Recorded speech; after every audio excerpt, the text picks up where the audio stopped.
మన భారతదేశంలో కృతయుగం నరసింహస్వామి, త్రేతాయుగం రామచంద్రమూర్తి, ద్వాపరయుగం కృష్ణ పరమాత్మ, కలియుగంలో కలిపురుషుడు అని చెబుతున్నారు. కానీ త్రేతాయుగంలో ఉన్నటువంటి రాముడు, ఆ రాముడిని పూజ చేయనటువంటి మన భారతదేశం లేదు. ఎక్కడ ఏ ఊళ్ళోనైనా సరే, కనీసం ఎంత పల్లెటూళ్ళలోనైనా సరే రామచంద్రమూర్తి పటం పెట్టి పూజ చేస్తారు. ఎందుకు అంటే నారాయణ అనే దాంట్లో రెండో అక్షరం రా, నమశివాయ అనే రెండో అక్షరం మా, రామ అనేటువంటి శివకేశవుల్ని ఇద్దరిని కలిపి పేరు నిర్ణయించిన తర్వాత రామచంద్రమూర్తి ఉద్భవించాడు. కాబట్టి ప్రతి వ్యక్తికి కూడా రాముడు దేవుడైనాడు. ఏమి తెలిసినా తెలియకపోయినా చైత్రమాసం శ్రీరామనవమి రోజున సీతారాముల కళ్యాణం చేసిన తర్వాత ఆ అక్షతలు శిరస్సును ధరించిన తర్వాత మన ఇంట్లో పెళ్ళిళ్ళు కానీ శుభకార్యాలు కానీ చేస్తూ ఉన్నాం. అయితే ప్రతి వాళ్ళకి రాముడి మీద భక్తి ఉన్నది. కనీసం పల్లెటూళ్ళలో ఏ బ్రాహ్మడు లేకపోయినా, మంత్రం చెప్పేవాడు లేకపోయినా రామచంద్రమూర్తి సీతారాముల ఫోటో పెట్టి తలంబ్రాలు కలిపి వడపప్పు పానకం చేసి ఆ దేవుణ్ణి ఎత్తిన తలంబ్రాలు పోసి ఆ తలంబ్రాల అక్షతలు శిరస్సును వేసుకొని రామచంద్రమూర్తికి దండం పెట్టి తెల్లవారి నుంచి తెల్లవారి రోజు నుంచి శుభకార్యాలు చేస్తున్నాం. రాముడు ఎటువంటి వాడంటే ఎప్పుడు కూడా ధర్మో రక్షత ఆ ధర్మాన్ని రక్షించేవాడు, ఆ ధర్మాన్ని శిక్షించేవాడు. ఎప్పుడు కూడా రాముడు బాణం ఎత్తితే ఎక్కువ పెడితే ఆపేదంటూ లేదు. దుష్టుణ్ణి శిక్షించేవాడు, మంచి వాళ్ళని రక్షించేవాడు. అటువంటి రాముడు దేవుడైనాడు. నరుడుగా పుట్టి దేవుడుగా వచ్చినటువంటి వాడు రాముడు. అటువంటి రామచంద్రమూర్తి అయోధ్యలో పుట్టాడు.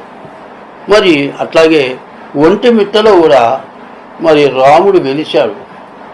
మరి ఒకప్పుడు రామచంద్రమూర్తి యొక్క శక్తితో ఒంటిమిట్టలో సీతారామ లక్ష్మణులు ఉన్నారు. అప్పటికి ఆంజనేయులు లేదు. అట్లాగే భద్రాచలంలో కూడా రాముడు వెలిశాడు. అదేవిధంగా గుంటూరులో రామనామ క్షేత్రం అంటారు. అక్కడ రాముడు ప్రతిష్ఠ జరిగింది. ఇప్పటికీ 100 సంవత్సరాలైంది.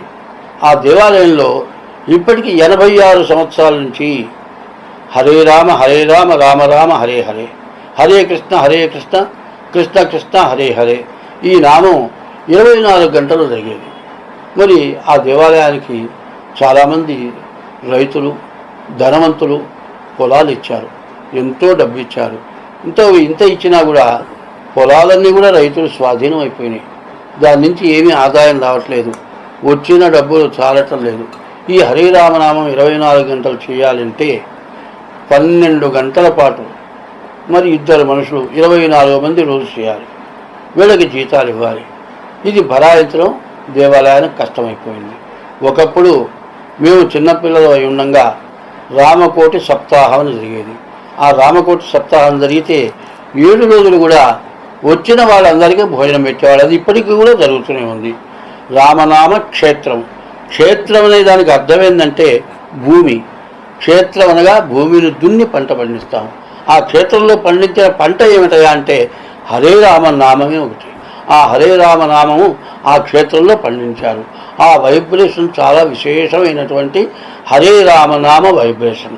ఆ దేవాలయంలో కనీసం ఒక 25 పాములు ఉన్నాయి, ఒక 25 ముంగీసలు ఉన్నాయి. ముంగీసల్లో 2 రకాలు ఉన్నాయి. ఉడతలాగా కాళ్ళు కిందికి ఉండెళ్ళిపోయే ముంగీసలు ఒక రకం ఉన్నాయి. మరి పిల్లిలాగా కాళ్ళు పొడుగున్నటువంటి ముంగీసలు కొన్ని ఉన్నాయి. నేను ఆ గుళ్ళో ఒకప్పుడు ఒక కష్ట దశలో 3 సంవత్సరాలు నేను అక్కడ ఉన్నా. అక్కడ ఉండి రామతారక మహామంత్రం అనుష్ఠానం చేసుకున్నా. ఆంజనేయం కూడా అట్లాగే చేసుకున్నా. అట్లా 3 సంవత్సరాలు ఉండి భార్య, పిల్లలు, ఐశ్వర్యం అన్నీ ఉండి అన్నీ వదిలేసేసి మనకి ఈ కుటుంబంతో మనం ఎవరు కలిసి రావట్లేదు అనే ఉద్దేశంతో అక్కడికి వెళ్ళి నేను ఈ రామతారకం చేసుకుంటూ ఒక్కో రోజు నాకు బియ్యం లేక కూడా పస్తు పడుకున్న రోజులు ఉన్నాయి. అక్కడ భాగవతం చెప్పుకున్నారు. రోజు ఒక అర్ధగంట భాగవతం చెప్పేవాడిని. అక్కడ హరే రామ నామం చేసేవాళ్ళం. అట్లా ఎట్లా ఉన్నానంటే నా అంత దరిద్రుడికి తోడలేదు. నన్ను ఎవరు కూడా ఒక మనిషిగా చూడలేరు. చూడకపోయినా దాని గురించి ఎటువంటి బాధపడకుండా ఇంతకంటే దేవుడు తప్పితే నాకు దిక్కు లేడు అనేటువంటి పరిస్థితిలో అక్కడ నుండి చేసుకొని తర్వాత నేను మళ్ళీ హైదరాబాద్ వచ్చిన తర్వాత యూట్యూబర్స్ నా దగ్గరికి వచ్చి యూట్యూబ్లో జ్యోతిష్యం చెప్పుకుంటూ ఇవాళ నేను తింటూ ఒకరు పెట్టేటువంటి స్టేజ్కి వచ్చా. అది జనవరి నెలలో మార్గశిర మాసంలో పునర్వసు నక్షత్రంలో రామగౌడ సప్తాహాలు ప్రారంభమవుతాయి. ఇది 100వ సప్తాహం. ఈ 100వ సప్తాహం చాలా విశేషమైన సప్తాహం. ఏమంటే అక్కడ పాములు మరి ముంగీసలు తిరుగుతాయని చెప్పే కదా. ఏ ఒక్క ముంగీస ఏ పాముని కావలేదు, ఏ పాము ఏ వ్యక్తిని కావలేదు. మరి ఆ రామచంద్రమూర్తి అనుగ్రహం ఉండబట్టే కదా విష జంతువులు కూడా స్నేహితం చేసినాయి. ఒక జంతువుని ఇంకో జంతువు తినేటువంటి జంతువులు కూడా స్నేహితం చేసినాయి. అక్కడ సర్వం సన్యాసి కంటే ఎక్కువగా నేను అక్కడ నుండి నిలబడి రామతారకం చేసుకున్నాను. ఆ ధర్మకర్త కూడా నన్ను చాలా ప్రేమగా చూశాడు. తర్వాత ఒకప్పుడు నా కొడుకు వచ్చి రాపోదాం తీసుకెళ్తా అన్నాడు. ధర్మకర్త దగ్గర పోయి అడిగాడు.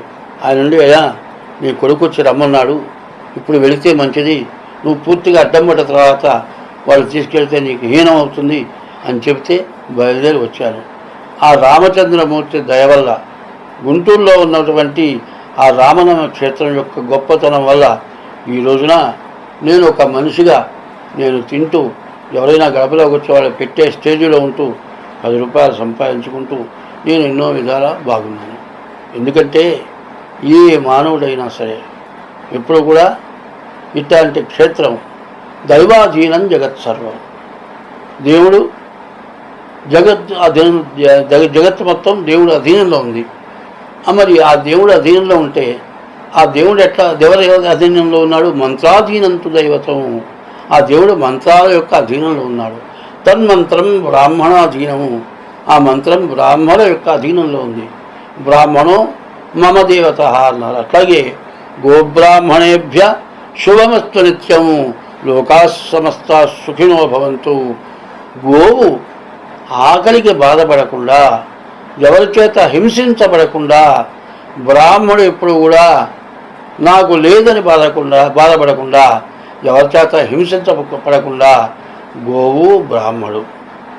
మరి తల్లి భూదేవత, మరి ఈమె కాకుండా మరి ఆదిపరాశక్తి సత్యదేవత, వీళ్ళంతా కూడా బాధపడేటట్లుగా మనం చేస్తే ఆ పాపమే ప్రపంచంలో అందరినీ కట్టి కుడుపుతుంది.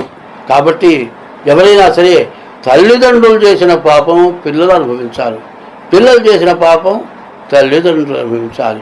రాజపాపం పురోహిత, రాజు చేసిన పాపం పురోహితులు అనుభవించాలి, పురోహితులు చేసిన పాపం ప్రజలు అనుభవించాలి.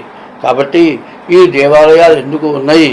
ప్రతివాళ్ళు కూడా ఏ ఊళ్ళో దేవుడు ఉంటే ఆ ఊళ్ళో దేవుడికి నిత్య నైవేద్య దీపారాధన లేకుండా ఎవరైనా అన్నం తింటే అది అన్నం కింద లెక్క కాదు. ఎవరైనా సరే అన్నం తినబోయే ముందు దేవుణ్ణి తలుచుకొని దేవుడికి నివేదన చేయమన్నారు.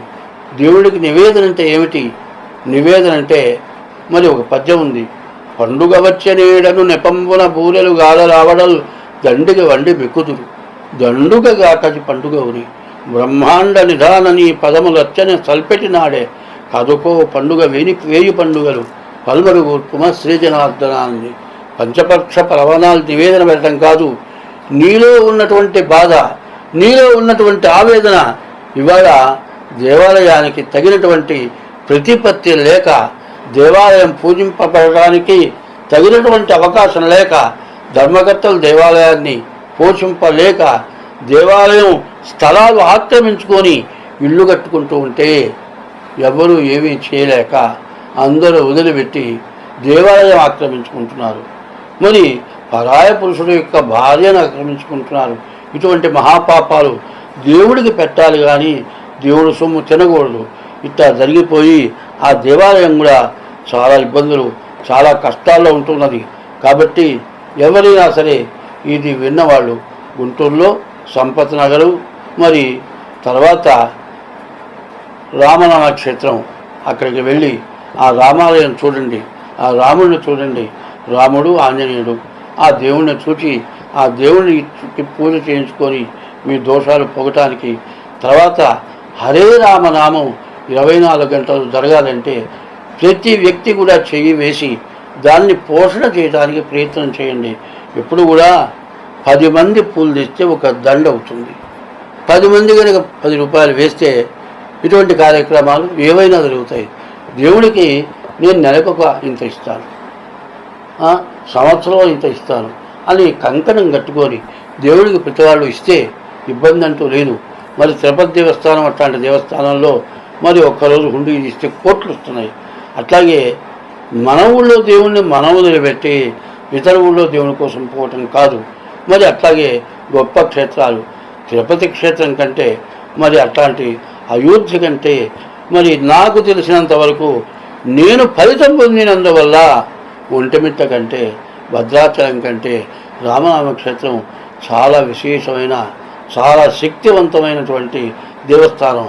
అక్కడికి రఘువరదాస్ గారు, వాసుదాసుల వారు ఇట్లాంటి మహామహులు అడుగు పెట్టినటువంటి, వాళ్ళ పాదం పెట్టినటువంటి స్థలం. అటువంటి స్థలంలోకి మనం వెళితే మనకు అన్ని బాధలు పోతాయి. ప్రతివాడు కూడా ఆ దైవ దర్శనం చేసుకుని దానికి తగిన ఫలితం పొందాలని మరీ విశ్వసిస్తూ, ఎవరైనా 10 మంది అయినా నేను చెప్పింది చేస్తే దేవాలయాన్ని రక్షించినట్లవుతుంది. స్వస్తి.